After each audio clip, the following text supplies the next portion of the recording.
Welcome to GTS news. ప్రస్తుతం మనం మహేశ్వరం నియోజకవర్గంలోని పెద్దమ్మతండ గ్రామ సర్పంచ్ అభ్యర్థిగా పోటీ చేసినటువంటి కాంగ్రెస్ పార్టీ బలపరిచిన అభ్యర్థి మనతో పాటు ఉన్నారు. సభావత్ దీపికా మోహన్ నాయక్. వారిని అడిగి మరిన్ని విషయాలు తెలుసుకునే ప్రయత్నం చేద్దాం. నమస్తే అండి. అందరికి నమస్కారం అండి. నేను అనగా సభావత్ దీపికా మోహన్ నాయక్, పెద్దమ్మ గ్రామ పంచాయతీ నుంచి సర్పంచ్ అభ్యర్థిగా నిలబడతాము. కాంగ్రెస్ పార్టీ బలపరిచిన వ్యక్తిగా మా బ్యాట్ గుర్తు కోటేసి భారీ మెజార్టీతో గెలిపియాలని అందరికీ కోరుకుంటున్నాను. ఏమంటున్నారండి మీరు పబ్లిక్ లోకి వెళ్ళినప్పుడు, ప్రజల దగ్గరికి వెళ్ళినప్పుడు ఏం చెప్తున్నారు మీకు? మా పబ్లిక్ వెళ్ళినప్పుడు మంచిగా భారీ మెజార్టీతో గెలిపించుకొస్తామని చెప్తున్నారండి. భారీ మెజార్టీతో గెలిపిస్తామని చెప్తున్నారు.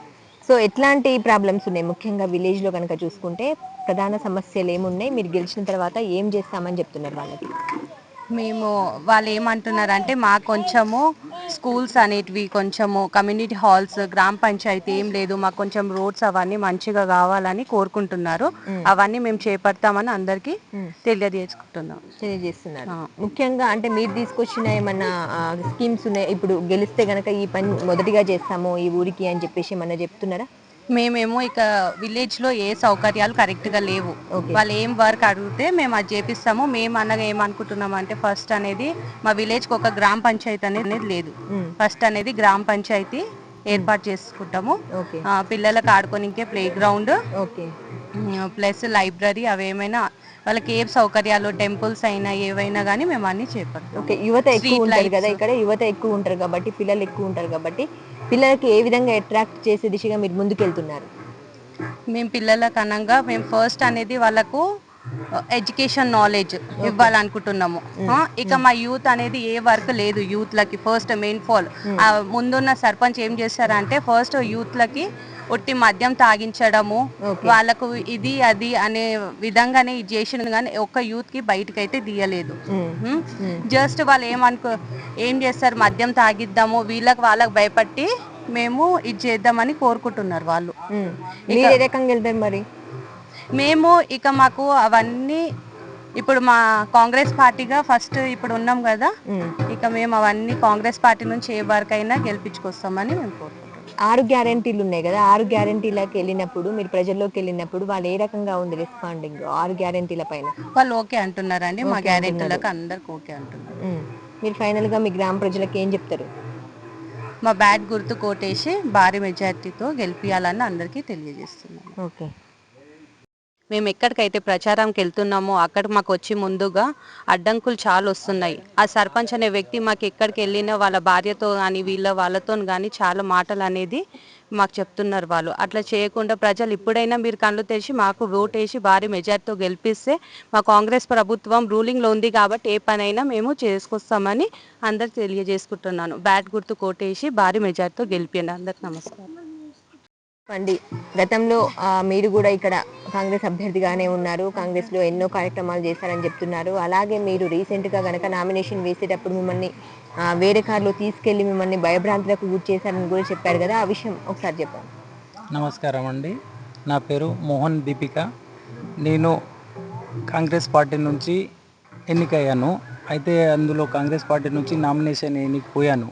పోతే అపోజిషన్ క్యాండిడేట్ ఎవరు లచ్చానాయక్ అనే వ్యక్తి అంతకుముందు సర్పంచ్ చేశాక ఇప్పుడు ఎవరైతే అపోజిషన్ సంతు నాయక్ ఉండే, సంతు నాయక్కి ఏదో చెప్పేసి నేను ఇది అది అని చెప్పేసి సంతు నాయక్కి ఆపేశాక యువత అనేది బయటికి వెళ్తలేరు.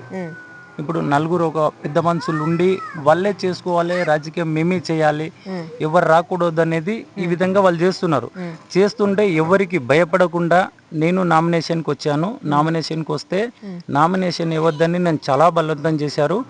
మా భార్యకి క్యాండిడేట్గా పెట్టుకున్నాను కదా, లేడీస్కి ఉంది కాబట్టి ఈమెకి ఏమైనా సరే నన్ను ఏం చేసినా పర్వాలేదు, నువ్వైతే నామినేషన్ వేయమని ఈమెకి నామినేషన్ వేసాను. ఫస్ట్ నన్ను విత్డ్రా తీసుకుంటాను కానీ ఫస్ట్ నామినేషన్ వేయనని చెప్పేసి నామినేషన్ కోసం వేయించుకున్నాక తర్వాత మళ్ళీ నామినేషన్ సరే ఒక 5 లక్షలు ఇస్తామని చెప్పేసి ఇచ్చారు కానీ నేను తీసుకోలేదు. డబ్బులు విత్డ్రా కాదు, నామినేషన్ వేయకు, నీకు 5 లక్షలు ఇప్పుడు చేతిలో పెడుతున్నాము, ఇంకా ఏం కావాలన్నా మేము ఇస్తాము కానీ విత్డ్రా తీసుకొని నామినేషన్ వేయకని చెప్పారు. అదంతా నేను పట్టించుకోకుండా మీరు నామినేషన్ చాలా భయపెట్టారు. బయటికి రండి అని చాలా వాళ్ళ అబ్బాయి వాళ్ళ పార్టీ నుంచి చాలా మందికి పంపించి ఒక 2-3 బయటికి రండి అని అన్నారు. అంత లోపల మా హస్బెండ్ ఫోన్ చేసి మీరేమొద్దు, నువ్వు నామినేషన్ వేసుకో, నేను వచ్చేస్తాను, నాకేం కాదన్నట్టు ఆయన హామీ ఇచ్చారు నాకు.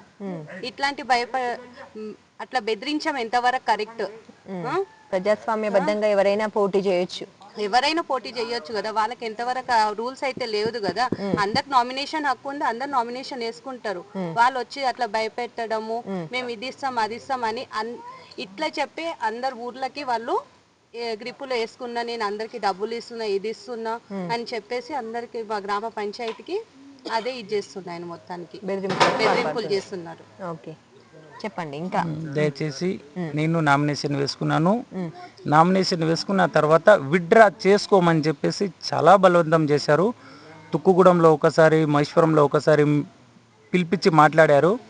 అయినా నాకు డబ్బుల కోసం రాలేదు, నేను పేరు కోసం రాలేదు, రాజకీయంలో వచ్చింది నేను యువత కోసం, గ్రామ పంచాయతీ అనేది బయటికి రావాలి, డెవలప్మెంట్ చేయాలనేది చెప్పేసి నేను విత్డ్రా తీసుకోలేదు. విత్డ్రా తీసుకోకపోతే నీకు ఎన్ని లక్షలు కావాలన్నా ఇస్తామని చెప్పేసి ఎంత చేసినా గిట్ట నేను విత్డ్రా తీసుకోలేదు. సర్పంచ్గా నేను పోటీ చేస్తున్నాను బరిలోకి. నా ఎమ్మడి తిరగకుండా అందరినీ ఈయనతోని ఎందుకు తిరుగుతున్నారు, ఈయనతో ఏం చేస్తాడు పని అనేది చెప్తున్నారు. అందరికి రానివ్వకుండా చేస్తున్నారు. దయచేసి ఎవ్వరు పట్టించుకోకండి, నేను ఉన్నాను. నేను నా మాటతో నేను హామీ ఇస్తున్నాను. అన్ని వర్కింగ్గా రూలింగ్లో ఉంది కాబట్టి నేను అన్ని వర్కులు చేపిస్తాను. గ్రామ పంచాయతీలో ఇంత చిన్న ప్రాబ్లం ఉన్నా నేను చూసుకుంటాను. మెయిన్ యువతకి మాత్రం చాలా హెల్ప్ చేస్తాను. నేను సంపాదించుకోవడము, నేను పేరు తెచ్చుకోవడం కాదు, యువత అనేది అందరం బయటికి వస్తాము, నా తర్వాత ఇంకొకరికి చాయిస్ వస్తుంది. ఆ విధంగా నేను బాధపడి మీకోసం బయటికి వచ్చాను. దయచేసి నన్ను ఓటేసి గెలిపిస్తారు భారీ మెజారిటీతో అని కోరుకుంటున్నాను. నన్ను ఎవరు ఎంత భయపెట్టినా నేను భయపడను. నా బ్యాట్ గుర్తుకి ఓటేసి నన్ను గెలిపించి భారీ మెజారిటీతో నన్ను గెలిపిస్తే ఏ వర్కులున్నా ఏమున్నా గవర్నమెంట్ దగ్గర నుంచి నేను తీసుకొచ్చి చేపిస్తాను. భారీ మెజారిటీతో నన్ను గెలిపించండి ప్లీజ్.